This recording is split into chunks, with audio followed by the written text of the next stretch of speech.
Hello and welcome to 6 Ways to Grow Your Podcast Audience with SEO, Search Engine Optimization. I'm Stefan Spencer. I'll be instructing you over these next 45 minutes on how to pimp out your website and your podcast feed and your YouTube channel, all sorts of awesome stuff so that you can get lots more reach, lots more traffic, especially from Google and YouTube, the top 2 search engines. So how do you know that I'm any good at SEO? Well, I kind of wrote the book on it. Well, co-wrote it. This is The Art of SEO, and yeah, this is 1,000 pages. It's kind of a weapon, right? This is the Bible on SEO. It's used as a textbook in many universities and published by O'Reilly, very awesome publisher. This book has soup to nuts, pretty much everything you need to know, but this is a commitment, right, to read something like this. So I'm going to give you the short version in this 45-minute talk. I also have a couple other books I'll mention here because, we're talking about my book, so why not? Social E-commerce. This is my social media marketing book, How to Drive Online Sales with Social Media. And then this little guy, this is a 72-page book, really easy read, Google Power Search, how to find anything in Google, including confidential business plans, Forrester research reports that normally cost thousands of dollars. I've even found credit card number files with expiration dates. Don't worry, I didn't teach you how to do that in this book, but all the cool ninja stuff so that you can find things really easily, it's in that little book. All right, so enough on that. Oh, and I also have to mention I have a couple podcasts. Yes, I'm a podcaster just like you. I have Marketing Speak, which is amazing. And yeah, I'm biased, but it is amazing. I've had Jay Abraham, Dan Kennedy, just amazing, amazing guests. So you got to listen to these episodes. And then I also have another podcast called The Optimized Geek, which might sound like an SEO podcast, but it's not.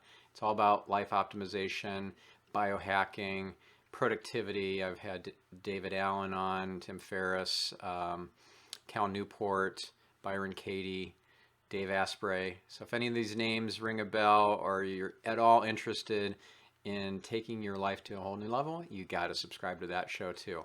So we are going to go into the 6 ways to just blow up your podcast listener base through SEO. And we'll start with number 1. It's all in the title. The title is critically important for Google, for Google Play, for iTunes, for everywhere. The title needs to have important keywords. What keywords are important? Well, you don't know. And if you just go with your gut, you're going to be wrong. I'll give you an example. What do you think is more popular with searchers? Digital camera singular or digital camera plural? A lot of people would say the plural, but it's actually the singular by a factor of 2. Right? So laptop or laptops, you don't know. Some it's counterintuitive, it's the singular, and some it's the plural. So you need to use a tool. And let me show you one of these tools. I'm going to pull up a free one, and you've all used it.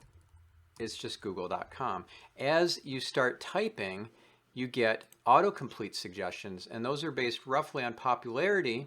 Yeah, there's localization. It takes into account your search history and your location based on IP and so forth. However, it's primarily in importance. The order is based on popularity. So I'm going to go ahead and type in a keyword. Let's say podcast is our first word. So we get podcast 1, podcast app, podcast addict, podcast definition, etc. So these are roughly in order of popularity. So that's pretty cool. What if we could take this to a whole other level and use a tool like Ubersuggest, which allows us to autocomplete the next word, starting with the letter A and then all the way through Z. So let's put in our keyword as podcast. Now, it's whatever your keywords are that you think are important, right? So let's say you're a history podcast where you're going to start with keywords like history. crime podcasts, start with crime or crime drama or those sorts of things, and then you're going to see what's popular. Now check this out. It's giving me not just what we saw in the 10 list of the word podcast from Google Suggest, but also podcast A, Android, awards, app, iPhone, advertising, etc. B, C, D, all the way through Z, and then 0 through 9. And I can export this into any kind of spreadsheet program or Google Sheets, Excel. Yeah, so pretty cool. I can even look at a word cloud. Nice, right? And it's free. Let's take it to a whole other level now. I'm going to show you a tool called Soovle, SOOVLE.com. Check this out. I'm going to type in my keyword, and as I'm typing, it auto-completes, not just from Google Suggest, but also Yahoo Search Assist and Bing Suggest and YouTube Suggest, all simultaneously. Wikipedia even, Answers.com, Amazon. And you can see if something keeps appearing at the top on multiple search engines, you might have a winner here. So you want to include those important keywords that are popular in the title. Start with the title. That's the most important. And it's the most important with Google because the title tag is going to be the name of your podcast. We're talking about the homepage of your podcast website. And the episode title will be important for the title tag. It will be used as the title tag on the episode page, the show notes page, right? So for Google, critically important to have good keywords in the episode title. It's also important for iTunes. So it's just the most important thing. You know, David Ogilvy famously said that he'd spend like 80% of his time in the ad writing process working on the headline of the ad, and the remaining 20% writing the whole rest of the ad, which could be a full-page newspaper ad. So spend the time, pick the right keywords, and incorporate them into the title. If the name of your show is a brand that nobody's going to type in, like lore, for example, who's going to type lore in unless they've heard of your brand? Then you got to start incorporating the keywords into the subtitle of the podcast. So I have podcasts that some have keywords in them, just in the name, like marketing speak, and some do not. Optimized Geek, for example, doesn't have biohacking, life hacking, productivity, self-help, personal development, any of those sorts of keywords in the name of the podcast. So I have to make a subtitle and include that in the title as the subtitle. So Optimized Geek, whatever. That's critically important. All right, so there's another tool that I want to mention, and it's another keyword research tool if you want to take it to a whole other level.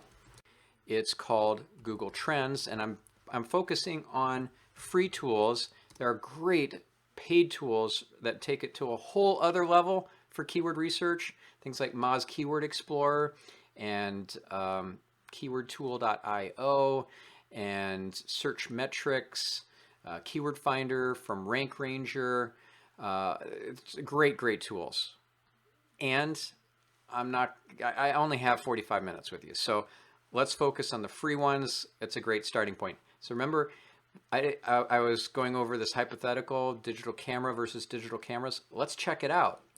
Let's prove that the singular is more popular, as I said it was. So I'm separating these with commas.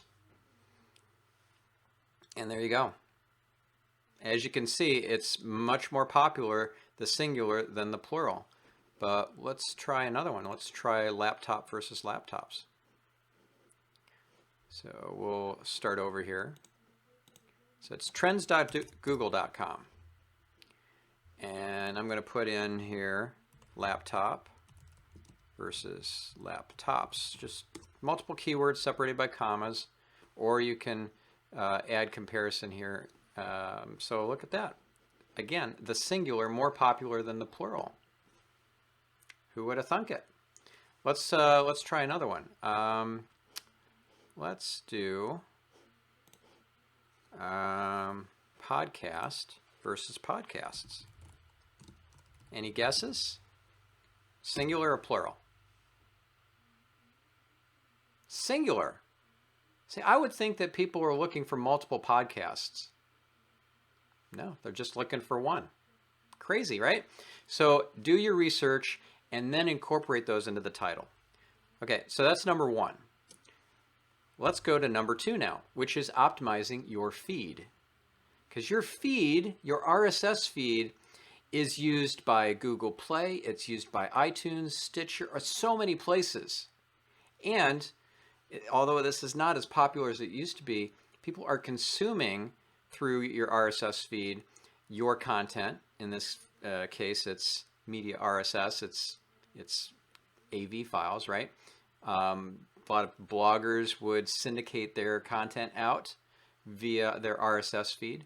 So we want to make sure that the RSS feed is optimized. Now, just optimizing the title goes a long way to optimizing the RSS feed, because now you got keywords in all the episode titles, and of course, most important of all, in the title of your show. And we need to take it to another level and make sure that all the other containers inside the RSS feed that are important are optimized. So probably you're using a service like Libsyn or PowerPress Blueberry, and you're just relying that it's all hunky-dory, it's all working great, and you haven't gone in and tweaked anything. So that's going to change. So let's go ahead and have a look at some ways we can optimize. Now, you're probably thinking, well, I'm not going to be able to consume all this. It's like I'm drinking from a fire hose right now, and I can't keep up. Well, you can replay this video, of course, and I want to point out a really helpful Search Engine Land article that was written by yours truly. 6 ways to grow your podcast audience with SEO. There are links in here to PowerPress, Cast Feed Validator, Podbase. Let me show you what Podbase is. So let's say that you want to validate that your RSS feed is in good shape, which you all should do. This is a great little tool for that. So you just put in your RSS feed URL. And notice here that I'm using Libsyn, but I'm not using a Libsyn URL.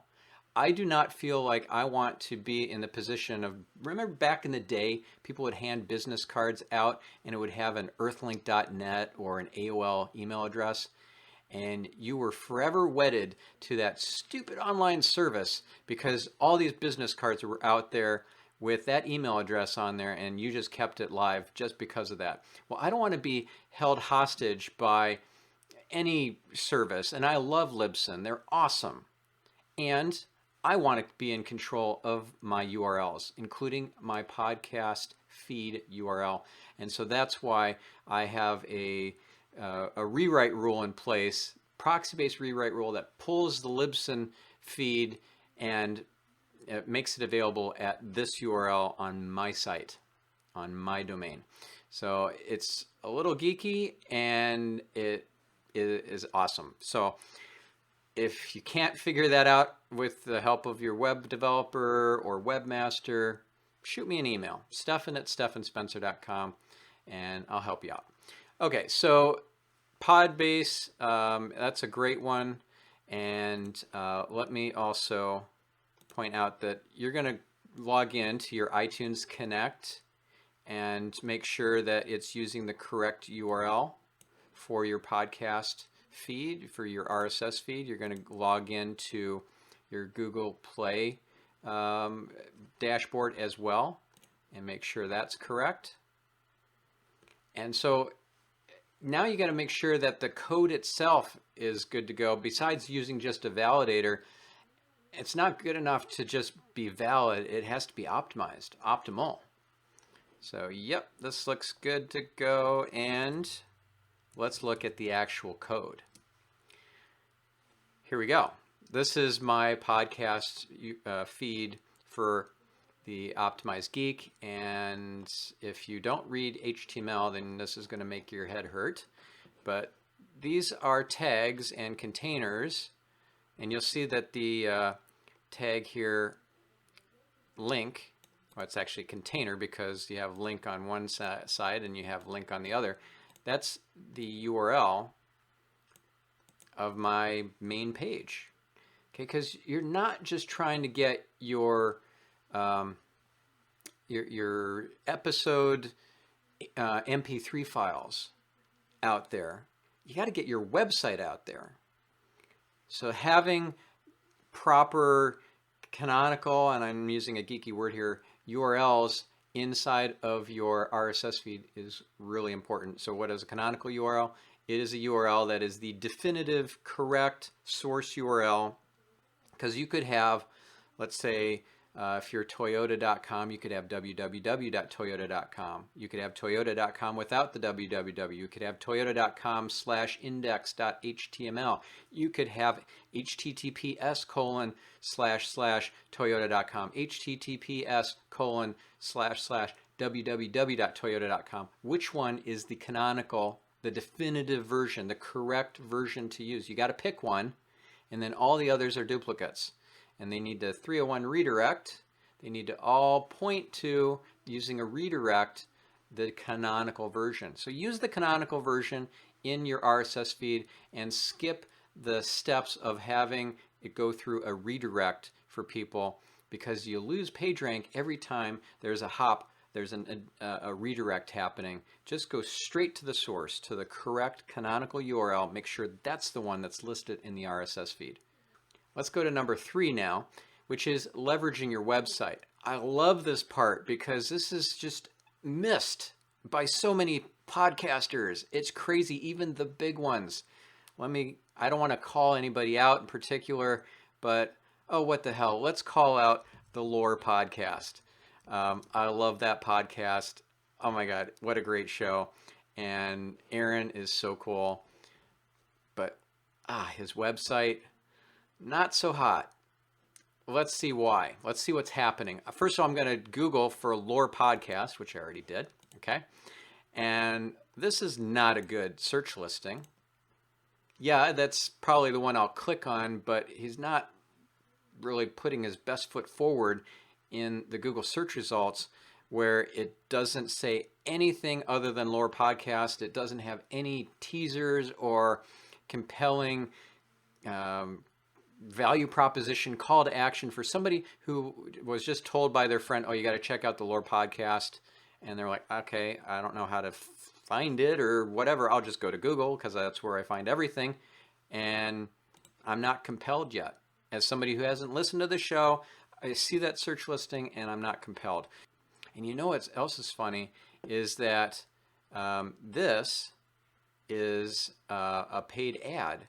And he's competing with himself. He's number 1 organically. That's an unpaid listing, and he's paying for clicks here. If only he had some SEO where this LA tour is promoted in the organic results and he's getting clicks for free because it's close to number 1 as well, that tour information page, he'd be spending less money. So let's have a look and see why. Oh, and this is another thing too. These are called site links. Episodes about, shop, and events. Those are site links. Some cases they're really big. They're extended site links. Let me show you an example. Here's my show, Optimized Geek, and these are better. They take up more screen real estate, the extended site links, and then these are the tiny little ones that, yeah, not so amazing. Better than not having any, but it could be better. So now let's go to his website and see what's going on. This is the homepage. The homepage is the most important element on the site. It's given the most weight by Google, and yet there's no content here. It's a contentless page. Remember the days back, many years ago, splash pages, click to enter? Look, we essentially have a splash page. It's back to 1999. What? So this is a problem. There are no keywords here. What would be even worse is if this were a graphic, but thankfully it's not. These are letters and words, and so that's going to get picked up. and there are only a dozen words in the entire page, and none of them are the important keywords. Where is the talk of history and folklore and crime and whatever else that he wants to rank for, along with podcasts? Well, heck, there's not even the word podcast present.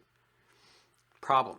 So now if we go to an episode page, those are the pages that are probably going to rank for things like, I don't know, a particular situation that happened in history or whatever, some sort of tragedy, or I don't know, whatever the episode is about. So let's go to this one, episode 59, A Deep Fear, which sounds intriguing, and I love the intrigue, but we have to incorporate keywords somehow if we want to get traffic from Google. So I'm not seeing any kind of keywords here. Well, fear, I mean, he's not going to rank for the word fear. That's too competitive. So we need to have other keywords that add to the mix, Okay, so nothing really here. There's just some sponsor copy. You need to have a stronger episode page. So let's have a look at my episode page kind of template, and you can see what I'm talking about. So first of all, of course, you're looking at my homepage, which is full of text, which is good. It has an optimized title tag, has optimized meta description for the snippet and so forth. So much better. It even has some conversion elements that are important for getting more subscribers and getting people to contact you and to sponsor your podcast, etc. So I have social proof in the form of logos, as seen on logos. If you're trying to attract a huge guest, and they're going to go to your website, they're going to look and see what other guests, big name guests you've had on. They're going to see what other social proof you have, testimonials, logos, that sort of stuff. Really important. I also have a lead magnet and irresistible offer for people to click on, so I can get their email address and first name and add them to my email list. Okay, so now let's go to an episode page that I think is a bit more optimized. Let's go to John Gray, author of Men Are From Mars, Women Are From Venus. And you'll see I have a call to action here to download the checklist for this episode. Each episode has a separate checklist, a PDF checklist. I also have that call to action here as another button at the end of the page. I have the transcript as a separate page, but you can also have it on the same page. It just will make for a very long page. I have hour-long episodes, so oh my God, that's a really long page. That's all great searchable content. So if you're thinking, I'll just save the $30 or whatever on each episode by not doing a transcript, you're missing out. That is such great content, meaty content for the search engines to sink their teeth into with keywords and everything. You really need to transcribe your episodes. I have show notes. So that's another thing that Laura was missing that many of you already do. I love having timestamps, but some people don't have that. It just makes it easier for users, but it's not really important for SEO per se. Click to tweets and so forth that help with spreading this this episode through social media. The social media links will not pass PageRank, so they're not counted by Google, but they'll get you in front of more influencers. If things spread on social media, then hopefully you'll get more links, and that's what matters for SEO, is when people link to you. Oh, let me show you another example website, and that will be my wife's website. She's got a podcast as well. Here it is, Stellar Life, which is awesome. She's had amazing guests as well, like JP Sears. And let's go to an episode. Here's Dr. John DeMartini from The Secret. It's really important to have episode art as well as the show art, album art, because This is what a guest is going to likely want to share. A nice big picture of them with a cool quote from the episode. Very shareable on Pinterest, Instagram, Facebook, etc. Notice that each one of these has the photo, so that people are hopefully going to share that, and the text that's clickable as well, because the text is associated with the page that's being linked to. It's called anchor text, and those words are going to help that page rank. So make sure you're not just using the words click here as your link text, your anchor text, or read more, or listen, or check out the show notes or whatever, or just making the image be clickable and that's it, because you're missing a huge opportunity then. So let's go back to lorepodcast.com. And you can see that this is a missed opportunity, right? And especially if he's got categories of different types of episodes. So for my podcast, for my Optimized Geek podcast, having categories like biohacking and personal safety and life hacking or productivity, relationships. That's really good stuff, because then those category pages can also rank in Google. There are no categories here on Lore's podcast. Let me show you what's happening with Lore Podcast in terms of getting links. Links are the currency of SEO. If nobody links to you, you're not going to rank for anything except your own name, essentially.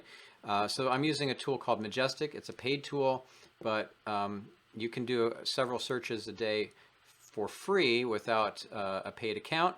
So we could put in lorepodcast.com and see that the trust flow score is only 17 out of 100 on a log scale, which is not great, because a log scale means that the integers get the gaps between those integers get logarithmically larger the closer to 100 that you get. So a 17 out of 100 is nowhere near 17% of the way. It's like a tiny, tiny fraction of the way, less than 1% of the way to 100, because of the logarithmic nature of this metric. Same thing with citation flow.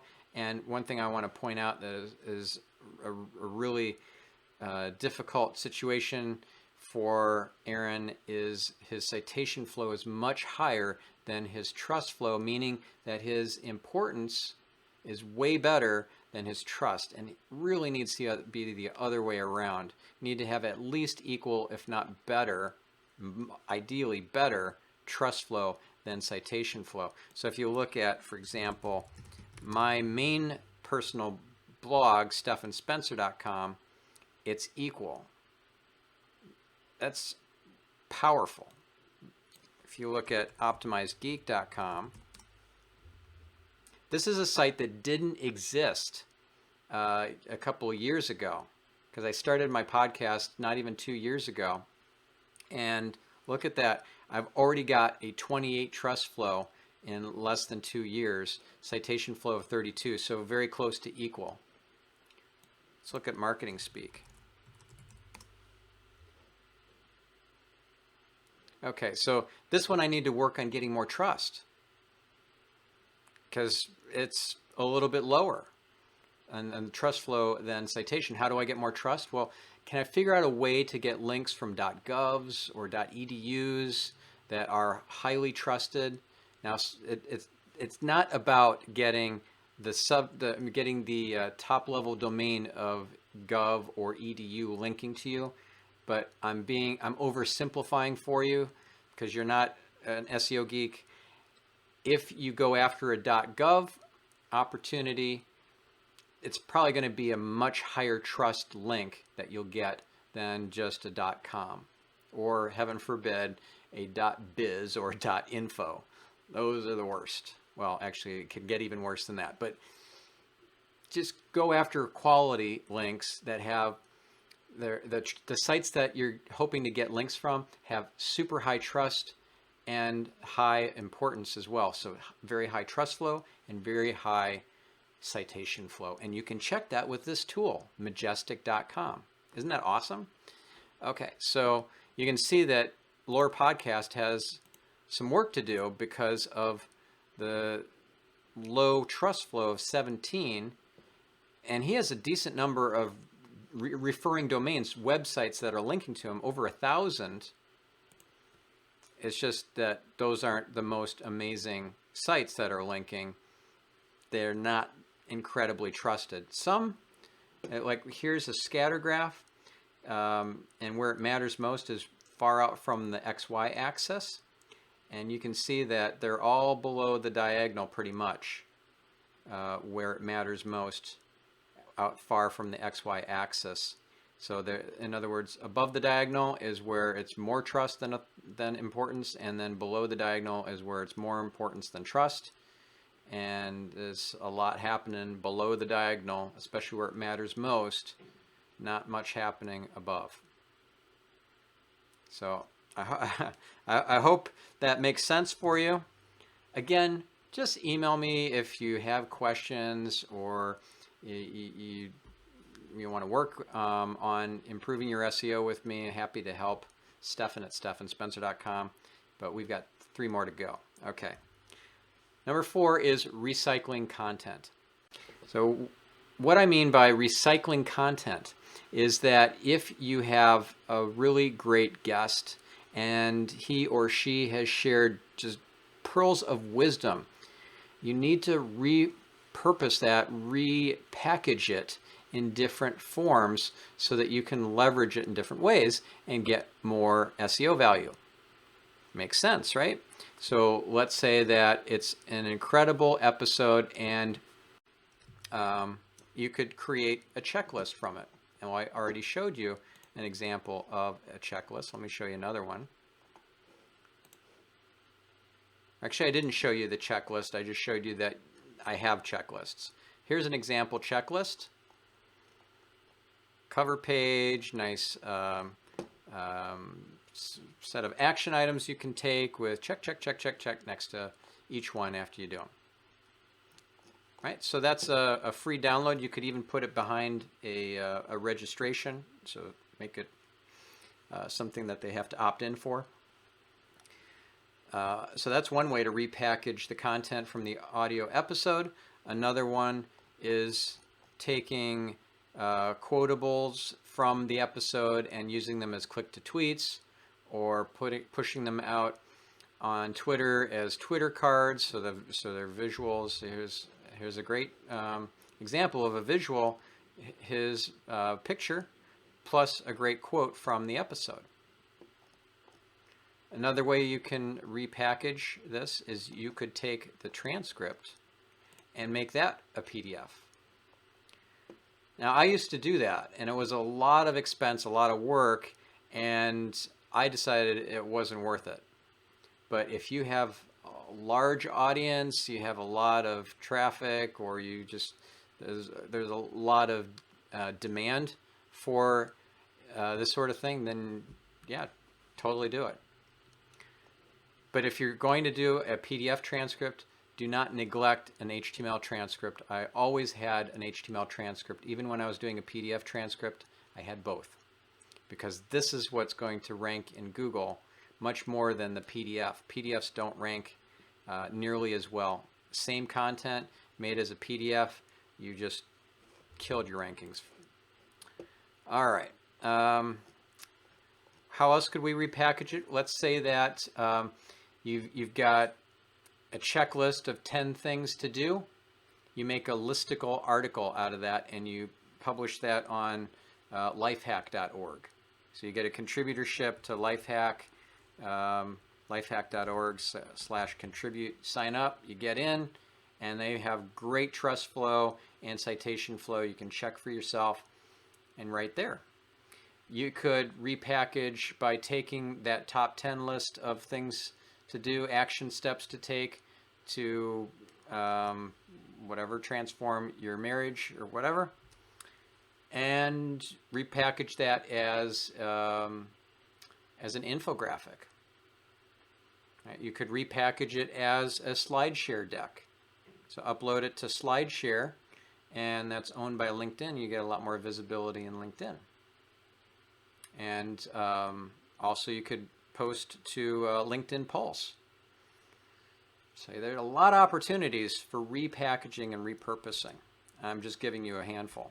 Number 5, remember there's another search engine that you got to think about, and that's YouTube, the number 2 search engine by search queries. It's not Bing, it's not Yahoo, it is YouTube.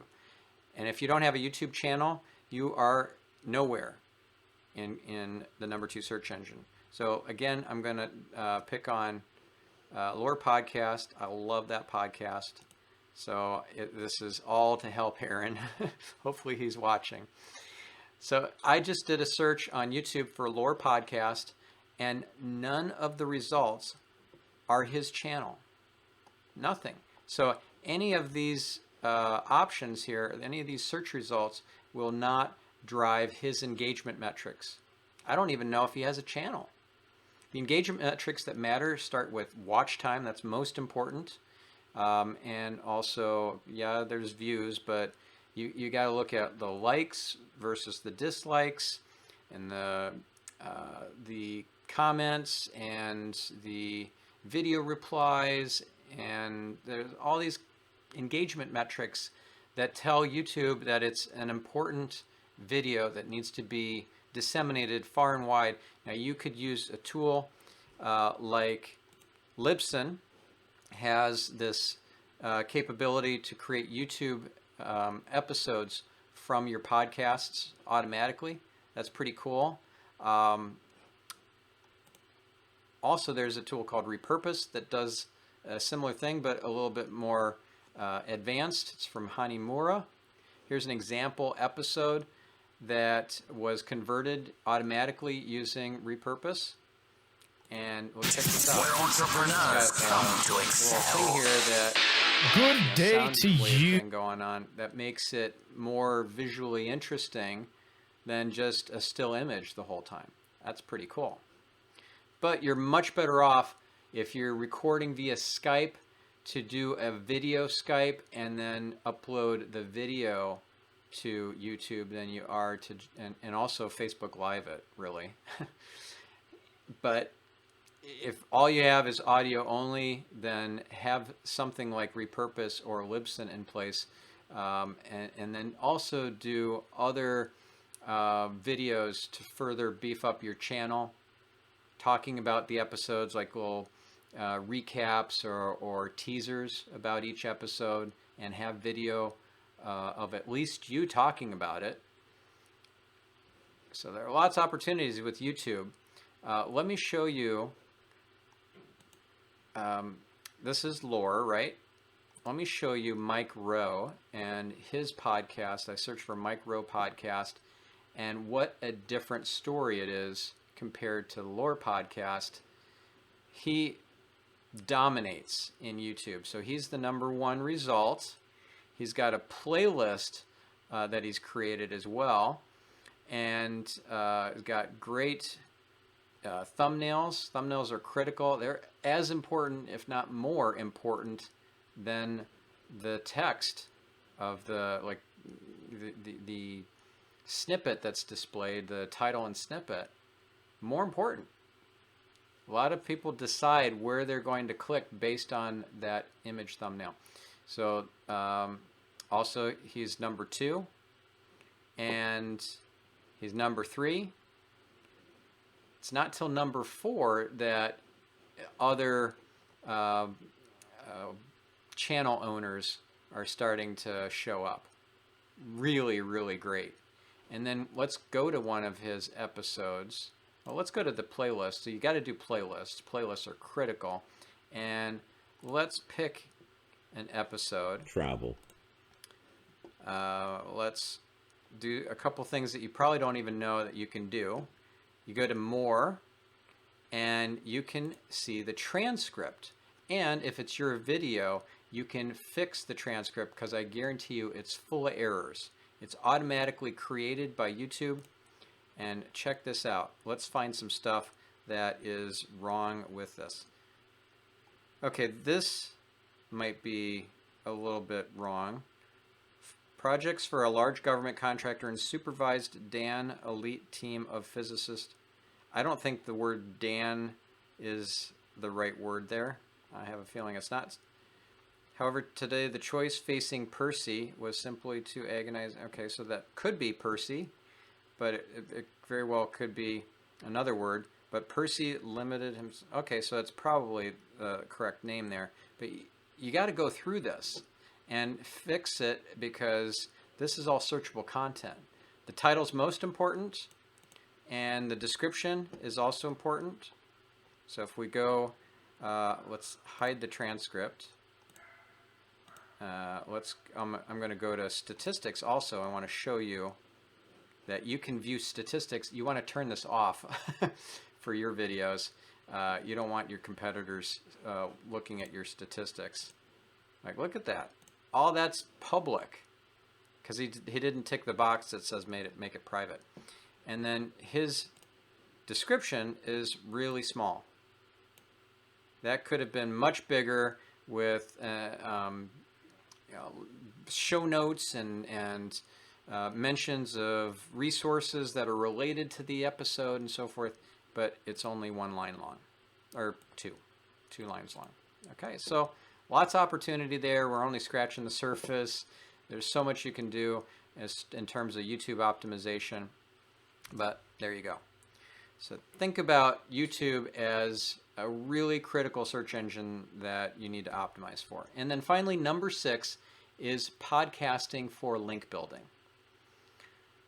Link building, as you saw, big difference between the lorepodcast.com site in terms of trust flow and citation flow compared with mine. So big differences, and those numbers might not seem that different, but when we're talking about a log scale, the closer we are to 100, the bigger the gaps between those integers. So a 42 is massively, massively larger, or it was a 41 actually, massively larger in comparison to a 17. And that means the difference between dominating in Google for all sorts of keywords that you want to rank for and sucking wind. So think of your podcast as an engine for your link building. If you look at how I got many of the links that I got for OptimizedGeek.com and for Marketing Speak, it was because I was on I was a guest on other people's shows. So I use interview connections as a way to get booked on shows. I also reach out on my own to get booked on shows.